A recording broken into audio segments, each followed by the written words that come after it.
In this video, I'm going to teach you about the trick to push-fit models. So with some of the big releases from the big monster in the industry, Games Workshop, you've probably been hearing the term push-fit models recently. You've been hearing about it with Shadespire, you've been hearing about it with Soul War from Age of Sigmar, and you've probably even been hearing about it in some other things that they've probably got coming up. But the fact of the matter is that push-fit models are very different from some of the models that we remember from kind of in the past. The opposite to a push-fit model is known as a multi-pose model or a multi-part model.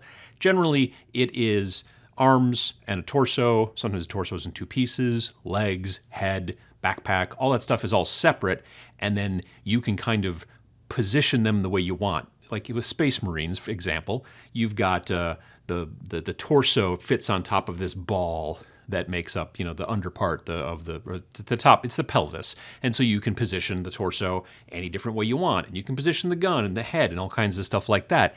But the very dynamically posed models that you're seeing from some of the new releases are designed to only go together one way, and to go together generally pretty easily. Although some people are kind of having some trouble with them. So this is a sprue from the Soul War set. These are some Nighthaunt push-fit models. And right down here, we've got a push-fit guy, and he is two parts. He is a very dynamically posed, super cool spooky boy with a big long pike or spiky, I don't know what the heck this thing is, but he's floating along and all this stuff, and he is literally two pieces. And you don't even need glue. That's the whole concept of push fit, is that you have here these kind of little posts, right? You see these little posts, and then on the other side you have these little kind of cylinders that they would go into. And the idea is that the friction of just pushing these together will hold them, and then you don't need glue, which means you can get to playing faster. That's the concept generally.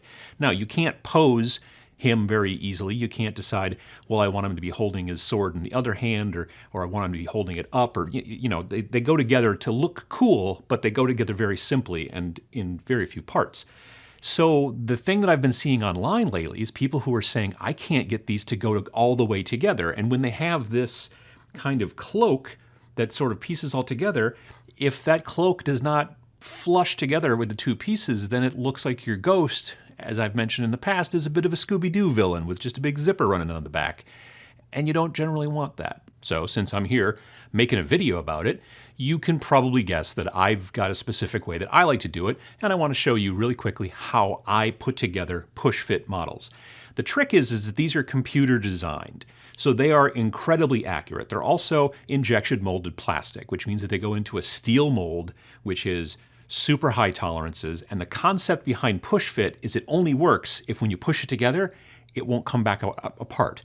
And that's from friction. So the posts and the cylinders here are almost exactly the same size, just fractions of a fraction of a millimeter in difference, so that when you push it together, it goes together a little hard, but it'll never come apart, at least not without really having a wrench on it, possibly ruining the model. And that's the whole concept behind push fit. But the problem is that I still want to glue the model. And I also have push fit enough models together and then had weird gaps that I thought, there's got to be a better way. So I started figuring, well, what if I take an emery board? One of these things, you can get these at hobby shops. You can get them at beauty shops as well. But the hobby shop ones come in different grits, from anywhere from like coarse all the way down to like ultra fine. And what I generally like to do is I will then take this and kind of grind it along the edges and just try to kind of shave down and smooth the post that's going to go into the cylinder. But there's more to it than that. What I like to do, because I like to glue my models, is I have to actually trim the posts. Now, here's the deal. The post going into the cylinder is almost exactly the same size to give you that extra friction. So when you add a little bit of glue, because you're like, I'm just going to make sure, so I'm just going to glue it, just going to put a little glue. When you do that, you basically are now adding something else into this chamber that this post is trying to go into, and now the post won't go all the way in. It's kind of almost like a, what do you call it? Like a shock absorbers.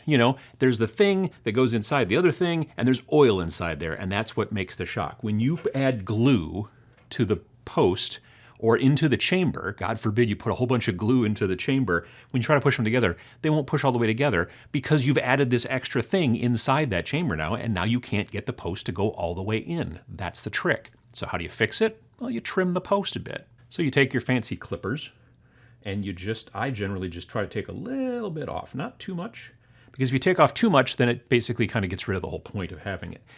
For me, I want the post to go in there just as a guide, but I do not want it to be the friction that holds the model together. That will not work for me. So I just clip off a little bit, and it doesn't have to be much at all. Like that was very little. And then I take my, again, my emery board, and I just kind of grind almost like a notch. Like if the post is coming this way, I try to shave off a bit of it because it makes it go into the hole a little bit easier. So I just kind of shave, and I've already trimmed, and I'm just kind of trying to make it so that the post is a little bit thinner. That's all I'm really trying to do. Just thinning it down and, making it so that it'll still fit in the hole, but it won't take up as much of the chamber as it was going to. And then all I got to do is just take a drop of glue, and not even a drop. Like I want it just to get a little bit of glue on there. Not very much. If you go with too much glue, you're really going to be unhappy. So you just want the tiniest bit of glue on there. Very little. And then sometimes I will also go along the edges a little bit if I'm a little concerned about that. With this guy, because they've been fitting together really, really well, I'm not so concerned. So you can barely see it. There's just the tiniest bit of glue in there. And then all you have to do is just get your two halves together. Try not to get the glue in the wrong spots. Make sure that it's there.